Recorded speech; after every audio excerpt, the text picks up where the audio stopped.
Welcome to Norse Talk, Information of the Gods. I am Redbearded Viking, and this is Red Dranger. And tonight we are going to be going over a Practical Heathen's Guide to the Asatru, second part of Chapter 2. And we are excited about it, guys. So first of all, you guys, we got a few announcements tonight. As always, you guys, if you're not following us on our Instagram or our Discord, the link is in our bios. Please go click on those links and follow us there. Also, the 3 support pages are in our bios as well, you guys. And exciting news, we have at the very top of my bio, on the Beacons page, we have the link to our merch store, and our merch store is up and running now, you guys. So that's exciting. We did announce it for the people that were here Monday night, and we gave everybody a promo code that's good through tonight for $5 off. And I also mentioned if you were there that night, I told you guys what you can do to get that promo code to work for Friday. You got to message me something certain because you can only get it if you were in there that night. Also, you guys, I have our second book that we're going to be going over up in my Beacons page as well. So the second book we're going to be going over after we finish this one, you guys, is the Practical Heathen's Guide. The Havamal. The Study Havamal. The Study Havamal, yes, correct. We're in a Practical Heathen's Guide. The Study Havamal is now up on our page as well, you guys, on the Beacons on my side. So please, if you want to order that book ahead of time, there's a link that'll take you directly to it on Amazon there as well. And our winner of the raffle Monday night was Giggles. So Giggles, you are the winner. They got the second Norse Talk limited edition shirt, which we have up on that board right there, which will be signed by both the Reds, and it'll be number 2 of 3. There will only be 3 ever in that color, you guys. So Giggles, yes, I knew she didn't know. So Giggles did win the raffle that night. So that shirt will be going to Giggles. Nice. That's exciting. So is everybody ready for Thanksgiving? Tomorrow's a big day for a lot of people, for those that celebrate Thanksgiving and everything. I know I'll be making sure that I wear loose pants tomorrow, and I'll be eating a lot of food.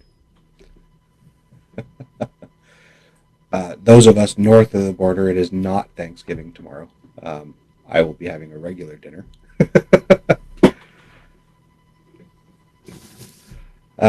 Tonight, guys, like Redbeard said, we are going to be working on the second part of Chapter 6. So for everybody that's following along, currently we are on page 93, second paragraph down.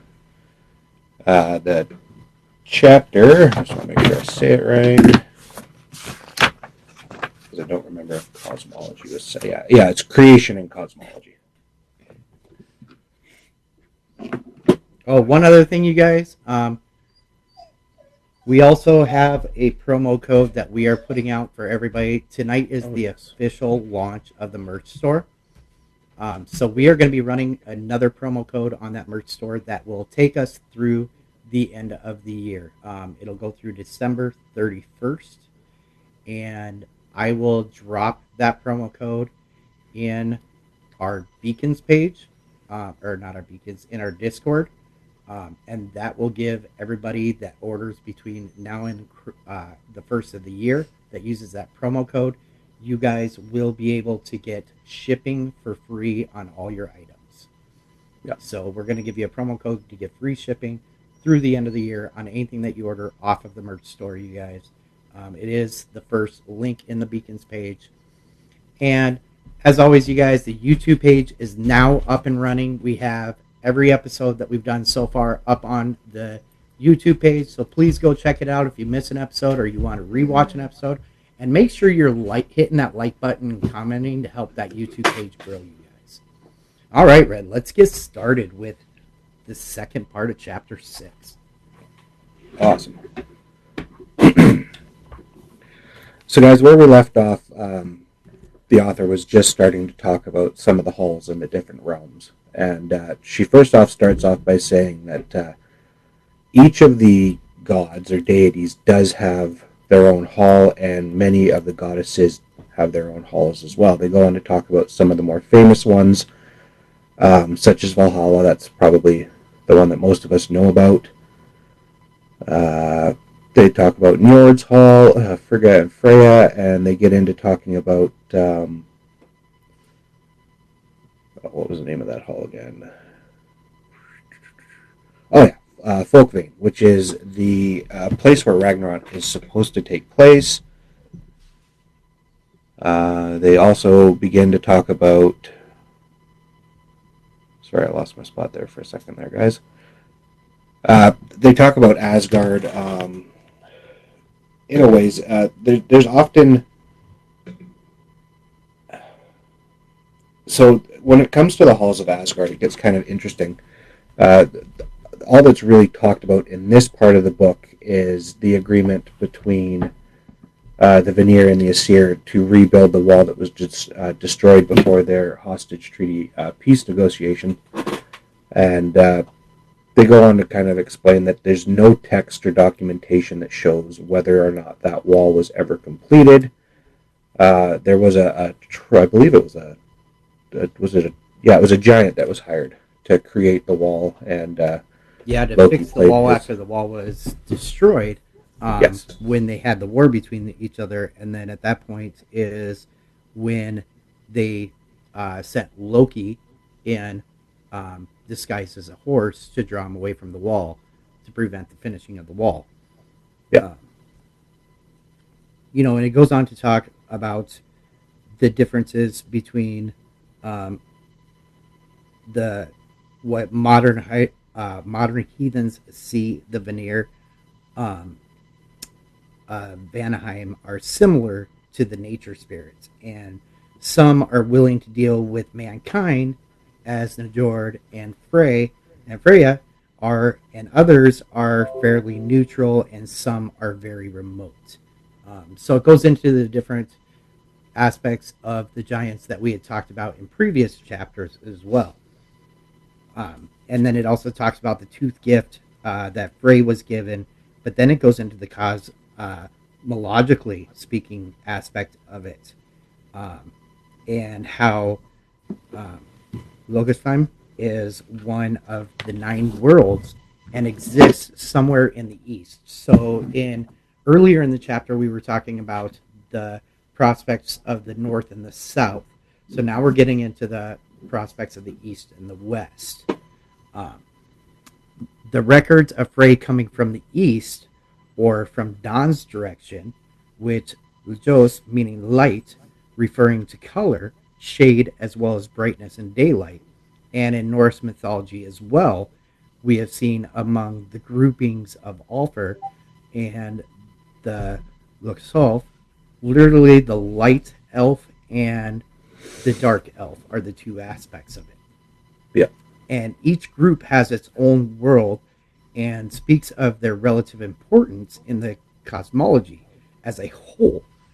But we do not know much of either world, except main directions that they are assuming that they came from, but they don't know enough to know for sure because there's no actual documentation saying it came from there.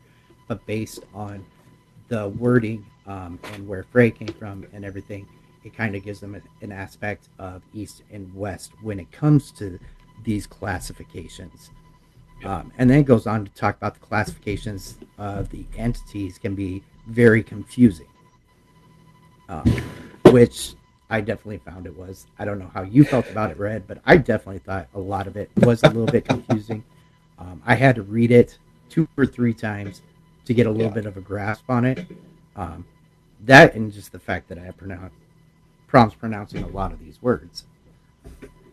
Yeah, totally understandable. This isn't the first time that this has come up when they talk about the different entities being mistaken and or compared for each other, and in different aspects and regions they were seen as being different. So it is understandable that modern heathenism we're still dealing with that.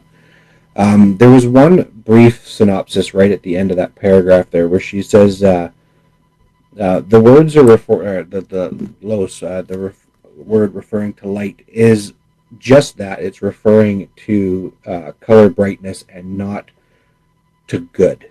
So it's because Right. we are doing a lot of talking about light elves and dark elves or dwarves, that a lot of people will oftentimes, once they hear the title dark elf, will automatically assume that they are part of that group of creatures and or giants that wanted destruction on man, and that's not necessarily true. So it's important that we keep an open mind on that. Right, definitely. Because it doesn't, like you said, it refers to color and brightness, not good or necessarily even positive. Yeah, It just refers to the color aspect, the brightness aspect of it. yeah, and she gets into that in the next part, talking about, and again, this is not a word I'm going to be able to pronounce, so I'm just going to pronounce the abbreviation part. Svart means dark, black, and or again refers to color and brightness, not necessarily the character. And the author does kind of go into tie that a lot of the stories about the dark elves and or dwarves was about them, a lot of them living underground. So the idea of the pigmentation issue was because of where they were located. Not So he was saying the swart means dark and black and can mean both color and brightness. Um, but also, uh, they were called dwarfs. And then it goes into Odin, Vili, and Ve created the dwarfs from which we talked about before, from the maggots found feeding on Ymir's flesh. But the description often colors our image as generally small, living in the dark places, and a bit nasty in aspect. But that doesn't mean all the dwarves were nasty in aspect. It's no, just the way that they were viewed because of the term dark and light. yeah, because you Um, guys have to remember that these are the same dwarves that hold a whole bunch of different titles in Norse mythology, including the ones that hold up the Skyvault and stuff like that. So characterizing them based on light and dark is not necessarily the right approach to doing it. right. And the whole dark aspect, like he was saying, was because they were known to be found underground or in caves. And some might say they live in the dark and svart places. But then it also talks about the dwarf Elvis, who was tricked by Thor to stay and recite his knowledge until dawn. When he is promptly vanquished, the sun enters the hall and he is turned to stone. So that's another aspect of that kind of refers to the lightness and the darkness. And why they refer to him as dark is because the sunlight did turn the elf into stone. So that just goes on to further prove that the elves were ground dwellers, lived in dark places and underground. Otherwise, they hit sunlight, they turn to stone. Certain ones, not all of them. Yeah.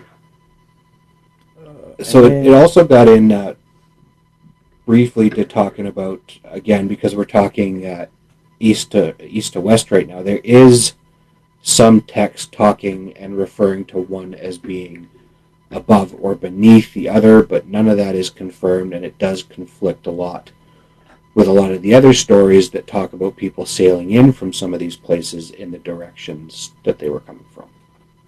definitely. Um, yeah, because they tend to place them opposite of each other, and that's why they say above or Yeah, below. Um, and and then, as it cosmologically and all mythological balance more than is one literally a direction, and that's where the directions start to come in again. It's just the differences in the mythology, the balance between the two, yeah. the light and the dark. And then we start getting into hell, which I'm going to let Red talk about right here. Yeah, so now we're getting into the ninth world, Hell and or Helheim. Uh, Again, this is probably one of the more interesting realms.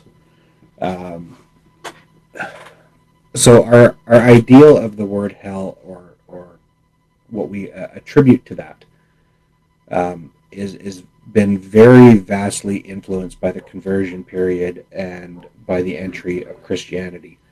Um, Even just after kind of heathenry kind of started to fade out in a lot of the regions, back then they were still saying that Helheim was a part of the Christian hell, and that Hela, or Hell, Lady Hell, was assigned a part of that hell where she stayed, and even the devil wouldn't leave her alone. So you guys have to understand that this part is it's going to mirror a lot to what Christians say sometimes, and it's going to be quite different at the same time. So keep an open mind. So basically, Hell or Helheim is the resting place of the ancestors. So if you weren't selected to pass to another hall, Valhalla, Freya's hall, so on and so forth, you'd end up in Helheim. And Helheim wasn't a negative place. It was the realm of the ancestors. It was the realm of the dead. The book made a really cool connection because, and I didn't realize it until I went back and read it again, is that in the previous chapter they talked about how the souls of heathens were in different parts. There was different sections of the soul, and the author made a really cool connection to how, in theory, one could see how a person, an ancestor, could be both an Alfer or a mound spirit and still reside in these other halls. This got a really, really interesting when they started looking at modern heathens that really are very deity specific, or that only follow one specific deity, where there is a belief that based on that could also determine the hall that you went to. That is something that's really debated hard still. There are a lot of people that very much believe that what you need to do or the way you pass will determine and is the only thing that will determine where you go. But there is debate on that. I definitely like the author's example in here as well, though. She gives an example that says a woman might end up simultaneously residing in hell as the ancestral soul and traveling with the family line as a dis, protecting the Hamaga, another soul part, also with links to the ancestral soul. I like that example and how it really does break down, going into the different soul parts and how the soul can reside in different halls. And also the way that the author explains Helheim, and the aspect that Helheim, because Christianity has given the word hell a really bad name. And it does talk about how a majority of the ancestors do reside in Helheim. And Helheim is a good place, but then there's also a section in Helheim that is for the people that were murderers and everything like that. So there is a separate section in Helheim, and I don't remember what it was named. Do you remember what it was named, Brad? Well, that's actually a really interesting part of what is another debate. Is so understand that Niflheim was the fire planet. It was the dark place, and so a lot of people believed that because there are stories that state that Helheim does have a place, a hell-type place for murderers, rapists, and the dishonored, that must mean that it is a part of Niflheim itself and not entirely its own realm, where there are other works that do speak to Helheim having its own Nifl, its own section where the fires burned, where certain souls were sent.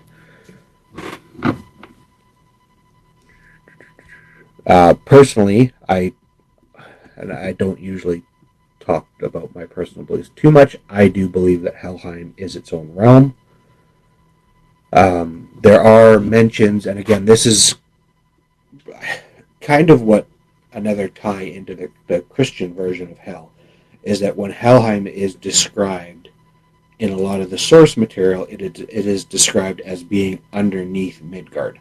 So you can understand that when the conversion period came in and you're trying to convert millions of pagans, that your story of hell is going to have to match stuff that they already know. So again, we've already seen this a lot in a lot of the previous chapters, but there are a lot of draws to modern Christianity that are, in my opinion, sourced from Old Norse mythology.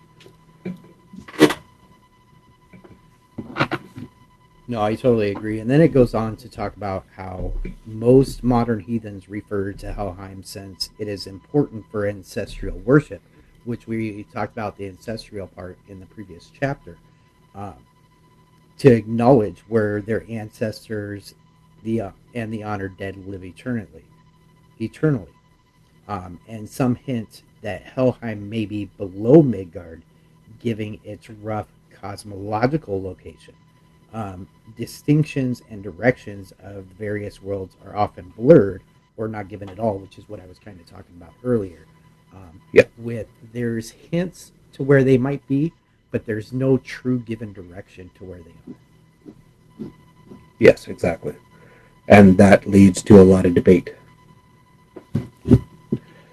Which also makes us remember, mythology is flexible, um, and it is not necessarily reflective of what we refer to as a constant reality.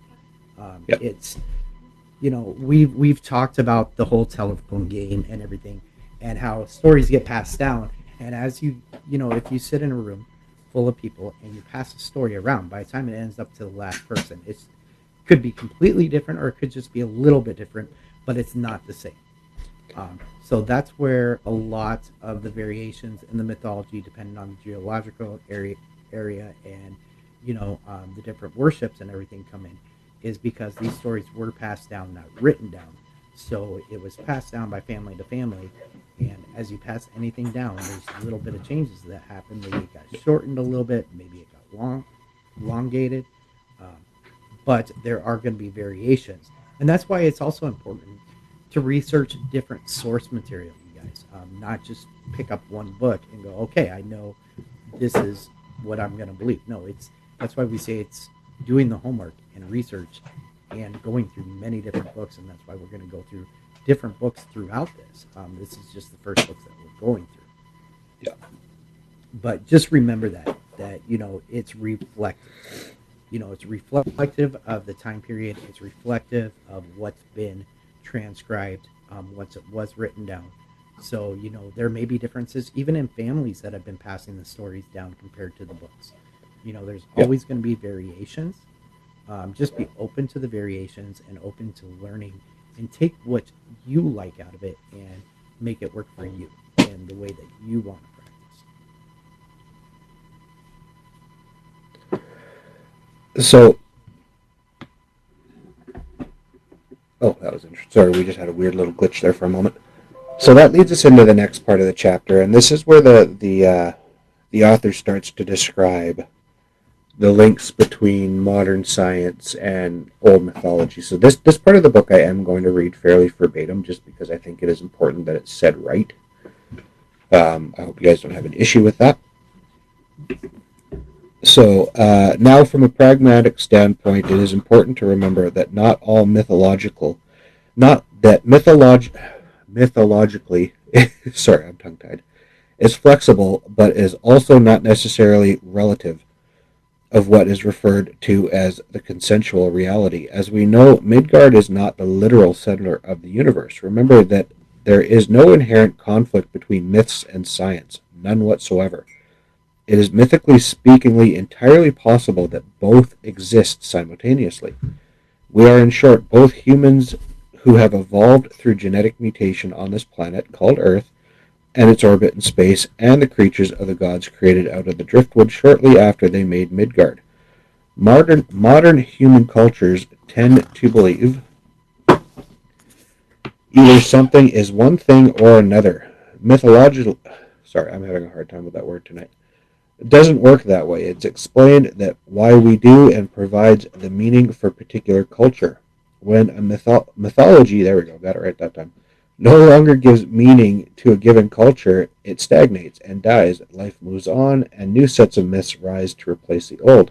The cosmology of the Norse mythological system forms the basis of our mythic reality.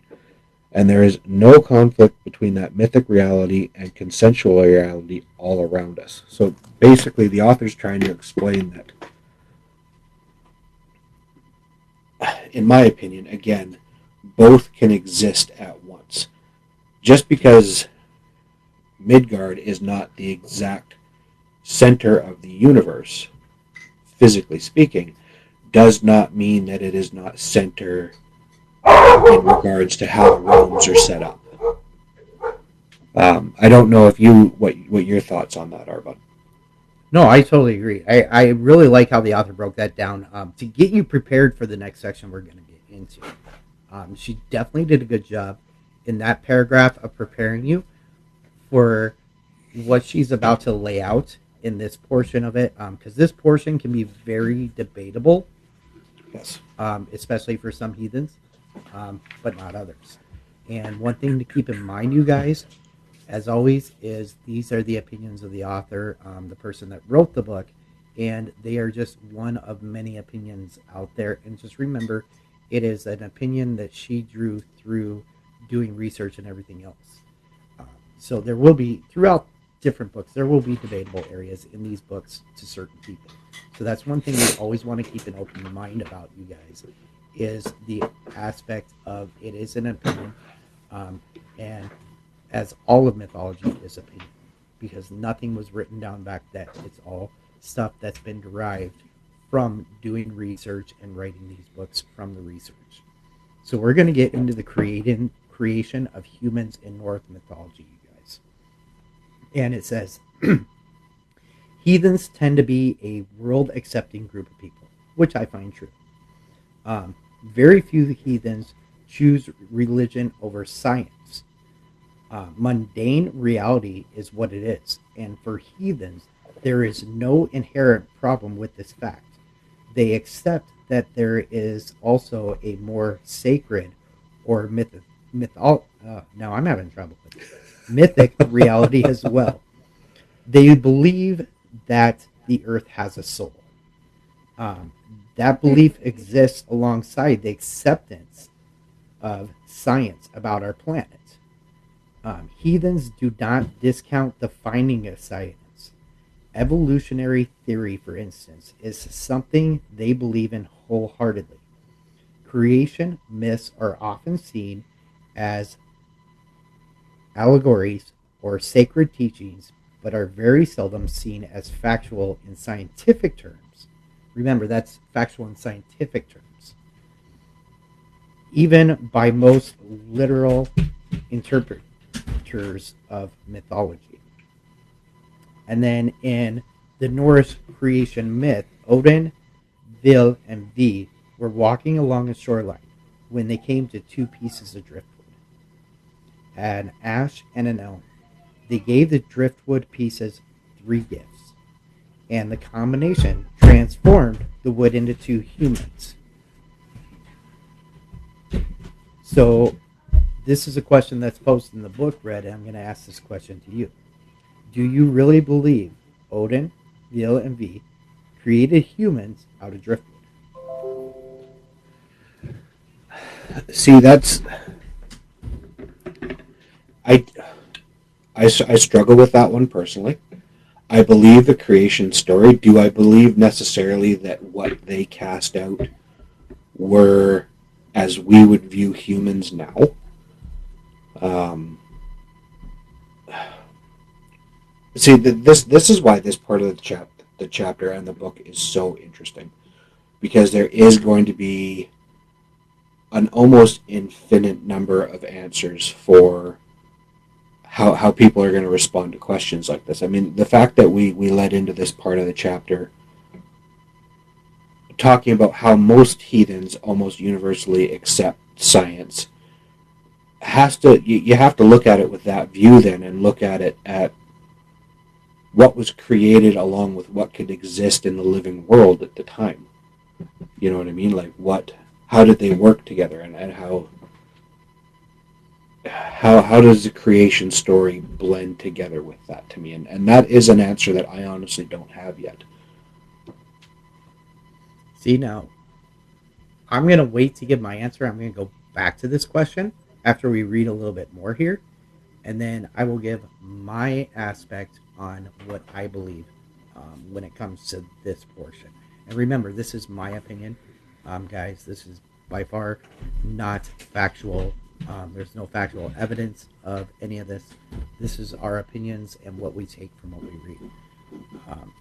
So we go into, after the question, it says, the modern heathen is most likely to say something along the lines of, well, no, I believe we're mammals, and if we go back far enough, we started from the primordial slime. At the same time, the modern heathen will say something like, however, what Odin, Vil, and V gave us is what makes us human. Heathens don't feel conflicted about that aspect at all. The three gifts, Und, U, and La, refer to far more than the literal translations. So when it was in stanza 18 from the Valspa reads, and I'm going to read the translation. I'm not going to try and read the non-translation. The translation part is hard enough. Yes. Ond, Odin gave them. Odd, Horner gave them. La gave Luder and fine complexion. And then it goes to say, heathens tend to look at the meaning of the words to glean their importance. They also tend to seek more than one source, if possible, for these words. The dictionary defines Und as the breath life, the soul. Ursula Dronks refers to the word's definition as life and breath. U, on the other hand, refers to the divine inspiration and the immortal intellect. And then finally we have La, and the phrase Lito Huda Clensbury gives us this: a fine complexion, complex color, hue, and stain as in dye.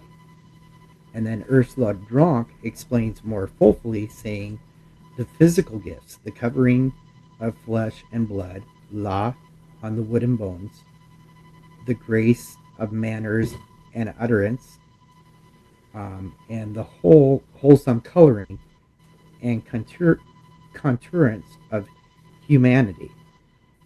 Little good comes last.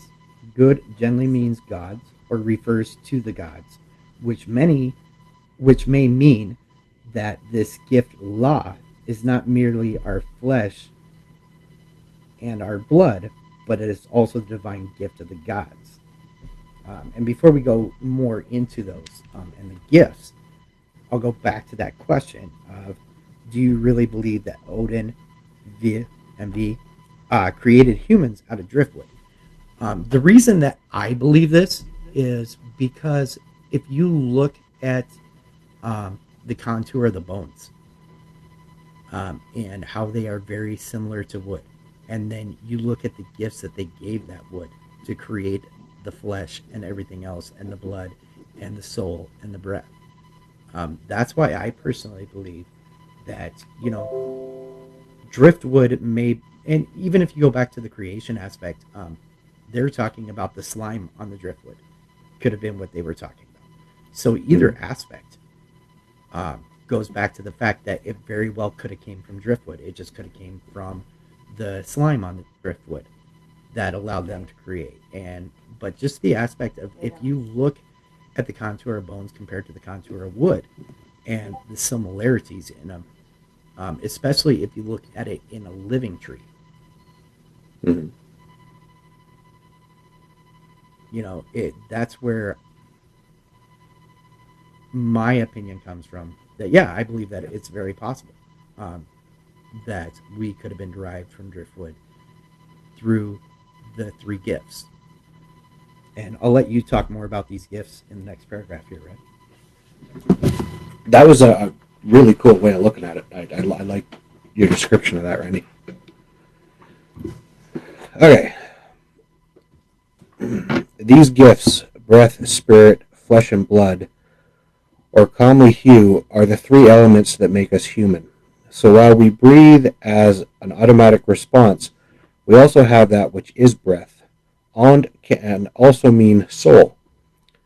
And this is that which is the breath. So again, they refer to as breath being the living soul. And I guess that could be looked at more modernly as sentience, I guess, if you want to look at it from that direction.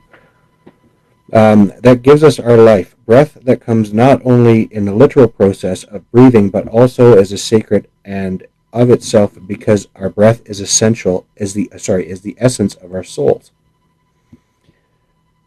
Compelled with awed, we have not only our breath, but our inspiration, making us human. We are inspired not only by the world around us, but by the divine gifts of inspiration itself. It is the law which gives us form and shape. Law makes us look the way we do. However, law is also a gift of the gods, which can mean that and odd are contained within law. We are in essence three different elements, and only when the three are taken as one are we human. Naturally, humans wind up becoming more than the sum of their parts, which leads us to the discussion of word and orlog. Which we'll get into those. That's what the next chapter is about. Is those. But I love how it breaks down and starts talking about the three elements that make up us of who we are, which goes back to the whole scientific method again, and our belief in not only the mythological aspect, but our belief in the scientific aspect as well, and the fact that heathens don't have a problem with the scientific method, like other religions do. Because we believe in the genetics, we believe in the makeup, we believe in the elements, but we also believe in the fact that we have over time developed as we went. Yeah. So this is going to take us into the Und, U, and La meditation. I love these next two parts before that'll end this chapter, you guys. And I'm going to go over these word for word, and just go over these meditations, because these are like awesome starting points for meditation. If you guys are just getting into this, I've done a lot of meditation in my time. I haven't done a lot of meditation since I've gotten into heathenry and being a Norris pagan. And so this aspect of the meditation, combined with the meditation that I've done in the past, really excites me, because I like to meditate. Yeah, I think that's a good idea. So the most simple way to get in touch with the gifts the heathens believe were given to us by the gods is to simply meditate. So while breathing quietly, relax, focus on the intake and the exhalation of your breath. Feel your body's warmth as you breathe, and listen for any insights or inspirations that may come to you while you are meditating. Taken together, these are in order: Und, La, and U. Another way to go about this involves focus, intent, and chanting. So once relaxed and focused, chant Und 3 times, each as one single exhalation. While doing this, focus not only your physical breathing, but the spirit, that which is breath, entering and leaving your body. When finished, switch to the chant Ooh. Again, do this 3 times, each with one long exhalation breath. This time, focus on your inspiration, your imagination, the little wild things that dance in your mind. This time it is neither entering nor leaving. This is a part of you. It may ebb and it may flow, but it is always there. Finally, chant La 3 times. Focus on your physical body, your bones, your hair, your skin. Relax your muscles. and be aware of the entity that you are. So we'll talk a little bit about that one. I just want to hear Red's aspect on that meditation. I love the way this meditation was broken down here. I love the different aspects of what to focus on while you're doing the three exhalations with the chants, and getting into not only the mind, the body, but the soul. It's a really interesting concept, and it's not one that I've tried. I'm not a big meditator. I haven't tried it a whole lot. I know that you have a decent amount of experience with that, but it does sound, and again, it is to me grounding with nature all over again. It's every time we get to a point like this in the book, we're again reminded how everything is tied together. This time it was um, science and mythology. Before it was um, it's a really interesting concept because it all again comes back to being one with the living world, and through meditation using those gifts to become part of that. That's how I pick it up as anyway. Um, it is a meditation that I think I would like to try, which is saying something for me because it's not something I do often. Yeah, see, and I love how this meditation itself gets you in harmony with yourself, the different aspects of yourself, and gets you in harmony with your creation. But I also like that this is a good thing to, for me, I believe this is a good way to get yourself prepared for the next meditation, to get yourself centered and in yourself and about yourself and clearing yourself before you go into the next meditation. For those of you that do meditate, you know that those are important aspects when meditating. And I think this is a good relaxation meditation to be aware of yourself and your body. And then we go into the next meditation, which I think if you combine these two and you do this one first, you will have a much more powerful effect in this second meditation. So the meditation of the world tree. So you go to a quiet place where you can be safe, indoors or outdoors is fine. Sit or stand comfortably. Take a few deep, calming breaths. Relax your muscles as you continue to breathe. When you are ready, picture in your mind's eye your favorite place in nature. Be as specific and detailed as possible. Locate the rocks and the ground, the trees and the sky, and the water nearby, even with its smells. Find a tree within the space and focus on it. Visualize you are standing directly in front of that tree. As you watch, it slowly gets larger, longer, and bigger around. Its three roots are gnarled and ancient, thrust into the ground to support the trunk. You cannot get your hands around. Far above you, the tree branches out and upwards. This tree has become the mighty ash. Spend time learning, or leaning, sorry. Spend time leaning against Yggdrasil, the mighty world tree. You can sense the pulse of the sap flowing through it, and you can hear the whispering of its branches as the breeze passes through it.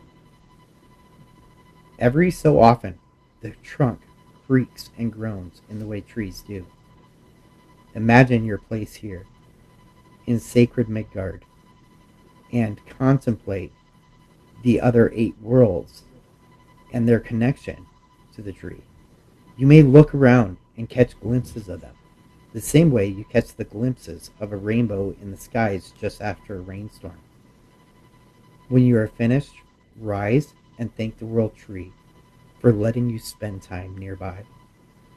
Watch as it slowly shrinks and fades from focus, leaving only the tree you initially saw. Focus on your breathing as the visualization fades. Wiggle your toes, roll your neck, look about you, and remember the world you are in, the Midgard, this reality. Like, that's just so powerful to me as a meditator. Yeah. So when me and Randy first talked about doing this chapter, I did not read the World Tree Meditation because I wanted to listen to it the first time, the way that a lot of you guys just did, and that was fairly intense. Like that was cool. Like I tried to picture what you were saying at a few points there, and yeah, that was. There's some meaning to that for sure. Right. And now if you can think about the first meditation that we talked to about and getting yourself focused on yourself and centered with yourself, and then going into the world tree. And you already have that aspect of self and are centered and clear when you go to the tree, so that you can focus on the tree and your connection with the tree, and be able to just be there and be one with the tree for this small amount of time that you spend with that tree before you thank the tree and you leave. Yeah. And it's so powerful. Well, and again, the meditation talks about the living world again, and I don't mean the living world as in just Midgard. I mean everything. Everything is connected. Everything works with each other. That balance exists, and that leads back into her topic about science and mythology. That again, both can exist, but like most science is found in nature. Most stuff that's pulled out, things that are discovered, it's all nature based. Like it all flows from the source, and we don't have to fight that source in order to believe. We don't have to fight that source in order to not be at ends with it. You can have balance. And another, this is just something that popped into my mind because I happened to side glance at a comment, and it wasn't even a comment. It was the name of the commenter. But isn't it interesting when you, and I'm going to make another pop culture reference. I apologize, but when you look at a lot of the Norse stuff that is in pop culture right now, you see shows like Viking, Ragnar, and all this other stuff. And the stuff that has been pulled from the source material in mythology, Lord of the Rings, Elves, blah, blah, blah. Right. It's really interesting now because when you think about meditation, when you think about balance, when you think about centering yourself and all these activities, it is not something that you stereotypically would assign to Norse beliefs. A lot of people, when they make that first glance view at something, what they see is that image from pop culture. And I'm really enjoying that this author is taking the time to get into a lot of the subtleties of it, because it is really easy just to brush over this stuff, hit on the main points, creation, Ragnarok, the specific halls, and then move on. And there's a lot of people and a lot of writings that only do that. So it is really cool to be able to go into this level of detail. Right. And it's like, as we get further along, you guys, and we get into the runes, and it talks about meditating on the runes and everything. And even when you're doing your offerings and everything, like if you can get a meditation like this and become comfortable with a meditation like this and centering yourself with not only your body and soul and your well-being, but then, meditating yourself into the tree. And you get good at doing this and focusing that energy, because that's what we are. Everything around us is energy, you guys, and it's focusing that energy. So it's a good way to prepare yourself for later, especially when you start doing your offerings on your altars or you start casting runes, to be able to get that mindset, to be able to get yourself in that meditation aspect, to be able to do those things in a way that are going to have way more meaning than they did before you learned how to do that. Yeah. Well, and it's when you look at the whole pantheon of Norsemen, of Norse mythology and Norse belief as well, there are different levels and different kind of practitioners involved in that. You got you got people that lead fairly normal lives. You got a lot of other people that practice a lot of the Norse. I don't want to compare it to Wiccan, but there are similarities. There are Norse witches. There's a few in here tonight. Um, and how that balance must be found too, because that's a whole nether spectrum that we haven't got into. This book does get into runes and magic later on. We haven't touched on that yet, but I'm very, very excited to get to that point now, because I very much want to see how that is again rolled into this living world theory that I'm enjoying so much. Yeah, no, I totally agree because it's like, when we talk about like the Wiccan and the witches and everything, all of it has base in paganism, uh, and it's Yeah, just the different variations. yeah, Like we a lot of us claim to be Norse pagans, but there's so many different pagans out there, and a lot of it has to do with the earth. A lot of it has to do with the casting of runes or cards or magic or other aspects, which all in one way or another tie back in together in the aspect of being a heathen and a pagan, and just pagans of different cultures. yeah. So it's this book is just gonna keep getting more interesting, you guys, as we get further into it. Like I said, chapter 7, we're gonna be talking about the word and the ogre. So I'm excited about that as well. And then, in later chapters, we're going to be getting into concepts of time.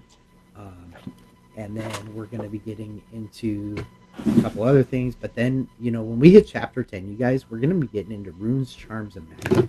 And that's a Yes. chapter I'm excited about. So Yeah, there's that is. still so much exciting stuff that we're going to be going over in this book. This book, like I said, there's a lot of controversy about this being a good starting book. The way that I look at it is because it even says in the title that it's a guide. Yeah, And I think what it does is it guides you in the direction that you want to go because it touches on most every aspect in a brief amount, just enough to get you to look at what direction you want to go with this, what you yeah, want to start learning next, so that you can find the books that have more about that in them. And then you can come back to this and go, okay, there was this that I wanted to learn about too. And you can find another book that goes over that aspect of it.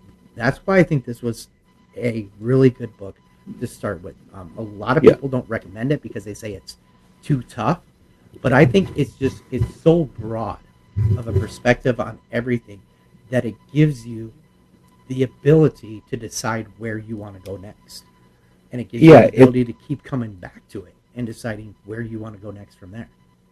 it's like giving you a quality set of tools before you start your journeyman apprenticeship. You know what I mean? Like when if you're wading into the Eddas or the Havamal, and that's your first entry into heathenism, other than what you've seen in pulp culture, there can be a lot of. It can be really difficult to sometimes see the subtlety in a lot of it. This book does such a great job at not only discussing a broad amount of the different topics, but finding ways to not only link them together, but link the entirety together in a theory. And that's really, really impressing me so far. Yeah, no, this book has just been amazing so far, and I just can't wait. Like I had got this book, you guys, and I had made it to chapter 4, before the first time that I set it down, Yep. and I hadn't picked up the book in about a month and a half, when the whole idea of doing this came up. And one of the reasons it came up was because I hadn't picked up my book for a month and a half, and it's like life gets busy, and if Yep. you don't have a way to keep you accountable and to keep you learning, it's easy to set something down and forget about it, and then months go by before you come back to it, and then you forget everything that you had already started to read in the book, and then you almost have to either reskim or start completely over. And that, and I love, especially because there are so many different aspects in these books I love that we can sit down and do this together, and we can discuss it like when we hit the Q&A section and discuss it with other people and get other people's viewpoints on it, and maybe get some clarification of things that, we took one way, but once we hear the way that you took it, maybe we look at it in a whole different aspect, and same with everybody else. So like that's what I love about what we're doing. So like I said, you guys, all the prior episodes now are on YouTube. Please, if you missed any, go check them out. Make sure that you're liking our YouTube page, commenting on the YouTube page to help the YouTube page grow, you guys. Also, don't forget, you guys, follow us on our Instagrams and our Discord. We also have the merch store up as of today. Is the official opening of the merch store. We actually did a pre-opening and gave everybody a code to use that was good till today. That was here on Monday. I will be posting the new code in Discord for free shipping on any merch that you buy between now and the first of the year. You will have completely free shipping on everything. I will post that on the Discord. I'll actually make a promo code section so that you guys can just go in there and find it, so you don't have to scroll through comments and try and find it. And then there was something else. What am I forgetting, Red? YouTube, merch store, Discord, Instagram. Like and follow us.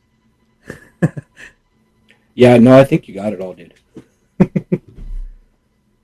And again, congratulations to Giggles and Laney. Are the two that won the t-shirts. Yes. So those will be the only t-shirts in that gray color, because it just does not show up well with comments on the screen, so we decided against it. Those were our demo shirts, first prints. We love the design. We kept the design. We just changed the color of the shirt. We're also going to be changing the color of the shirt with every book, or the color of the emblem. So the shirts will be different for each book, and they will only be available until we start the next book. When we start the next book, you'll have maybe a week or two when we first start the next book that those are still available, but then only the new shirts will be available. Yeah. So there will be a different shirt for each book that we go through, you guys. Or merch, whatever you want to buy. We've realized that there's not only shirts, but we're looking at coffee cups, we're looking at tumblers, we're looking at towels, we're looking at blankets, we're looking at throw pillows, we're looking at leggings. There was a lot of excitement for baby onesies as well in live. Yes, we're going to try and find a site that we can find some baby onesies, because the site we're using does not do those, but I will be researching that as well to try and make those available to anybody that wants those as well. Yeah, definitely. You not only can you play catch up with the episodes and the reading, if you don't have the book, you guys, there is in our Discord a YouTube channel. Kari, I said it right. No, I didn't. Kyrie. Yes, I did. Kari has a YouTube channel where she is reading the book out loud. So for those of you that don't have the book and want to listen to the book, she has a YouTube channel and a Facebook channel where those are all posted for each chapter.